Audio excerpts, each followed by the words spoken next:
एक जंगल में गजराज नाम का घमंडी हाथी रहता था। उसे अपनी ताकत पर बहुत घमंड था, लेकिन वही जंगल में एक छोटी सी भक्त चींटी विष्णु भगवान की पूजा में लीन रहती थी। राधे राधे दोस्तों, स्वागत है आपका हमारे ज्ञान धर्म चैनल में। आज मैं आप सभी को हाथी और चींटी की एक कहानी बताने जा रही हूँ। पुराने समय की बात है, धरती पर धर्म और अधर्म के बीच लगातार युद्ध चल रहा था। एक विशाल वन था जहाँ सभी जीव जंतु शांति से रहते थे। इसी वन में एक शक्तिशाली हाथी रहता था जिसका नाम था गजराज। वह बहुत बलवान था। उसकी एक चिघाड़ से पूरा जंगल कांप उठा। उसी वन में एक छोटी सी चींटी भी रहती थी, नाम था बीणु। वह दिखने में बहुत छोटी थी, लेकिन उसका मन बहुत बड़ा था और निष्ठावान था। वह भगवान विष्णु की परम भक्त थी। वह हमेशा भजन करती, सेवा करती और कभी किसी को नुकसान नहीं पहुंचाती। गजराज को अपनी ताकत पर बहुत घमंड था। वह सोचता था, मुझसे बड़ा कोई नहीं, मैं इस जंगल का राजा हूँ, सबको मेरी बात माननी ही पड़ेगी। एक दिन वह जंगल में घूमते घूमते नदी के किनारे पहुँचा।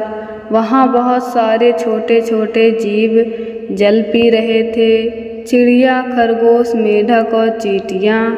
गजराज को किसी की परवाह नहीं थी। उसने अपने भारी पाँव से सबको कुचल दिया और जोर से चिघाड़ा, यह पानी मेरा है, भाग जाओ यहाँ से। सब डर कर भाग गए, लेकिन एक छोटी चींटी बीणु वहीं खड़ी रही। उसने कहा, हे गजराज, यह जल सबका है, भगवान ने इसे सब जीवों के लिए बनाया है, तुम क्यों घमंड कर रहे हो? गजराज हंस पड़ा, तू एक तिनके जैसी है और मुझसे तर्क करती है, मैं तुझे मसल सकता हूँ। चींटी बोली, ताकत शरीर में होती है, लेकिन शक्ति भगवान की कृपा से मिलती है। तू बलवान हो सकता है, लेकिन अगर तू दूसरों को कष्ट देगा तो भगवान तुझसे शक्ति छीन लेंगे। गजराज ने उसे नज़रअंदाज किया और वहाँ से चला गया, लेकिन चींटी की बात उसके मन में चुभ गई। कुछ ही दिनों बाद गजराज का व्यवहार और बिगड़ने लगा। वह छोटे जीवों को कुचलने लगा, पेड़ों को उखाड़ने लगा, तालाब को गंदा करने लगा। पूरा जंगल दुखी था। इधर बीणु ने तय किया कि वह भगवान विष्णु से प्रार्थना करेगी कि गजराज को सद्बुद्धि मिले। वह एक पेड़ के नीचे बैठ गई और कठोर तप करने लगी। वह केवल एक बूंद जल पर जीवित थी और दिन रात भजन करती थी, नारायण नारायण। भगवान विष्णु उसकी भक्ति से प्रसन्न हुए और प्रकट हुए। उन्होंने कहा, बोल भक्त, तू क्या चाहती है?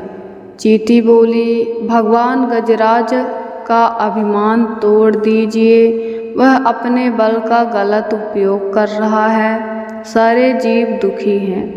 भगवान मुस्कुराए, जो अहंकारी होता है वह स्वयं ही अपने विनाश का कारण बनता है, लेकिन तुम्हारी भक्ति देखकर मैं कुछ करूँगा। अगले दिन जब गजराज नदी में स्नान करने गया तो उसकी सूंड में कुछ अजीब सा महसूस हुआ।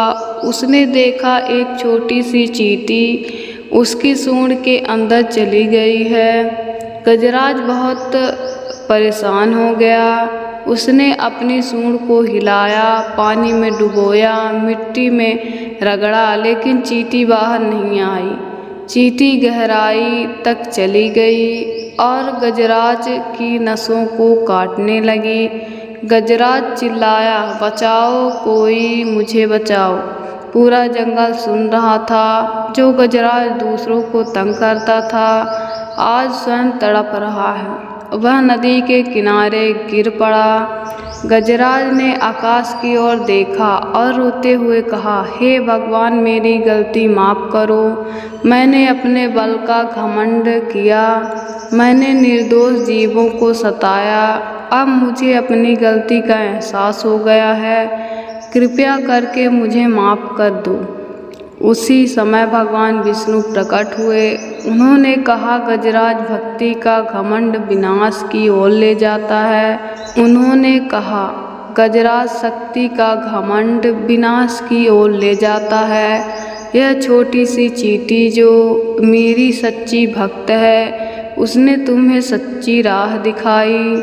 भगवान ने चींटी को आदेश दिया कि वह गजराज की सूंड से बाहर आ जाए। बीड़ू बाहर आई और गजराज के सामने खड़ी हो गई। गजराज ने अपने लंबे पांवों से झुककर उसे प्रणाम किया और कहा, मैं तुझसे क्षमा मांगता हूँ। तू सच्ची भक्त है और सच्ची ज्ञानी है। इसके बाद गजराज ने अपने जीवन में बड़ा परिवर्तन किया। वह नम्र और करुणामय बन गया।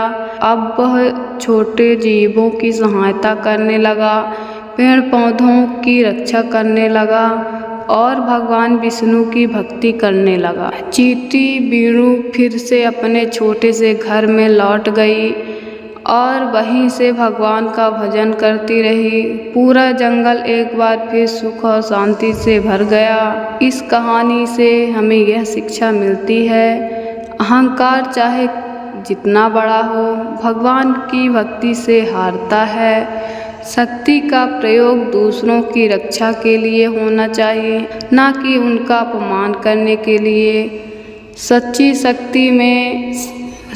भक्ति में शक्ति होती है जो किसी भी अभिमानी को झुका सकती है।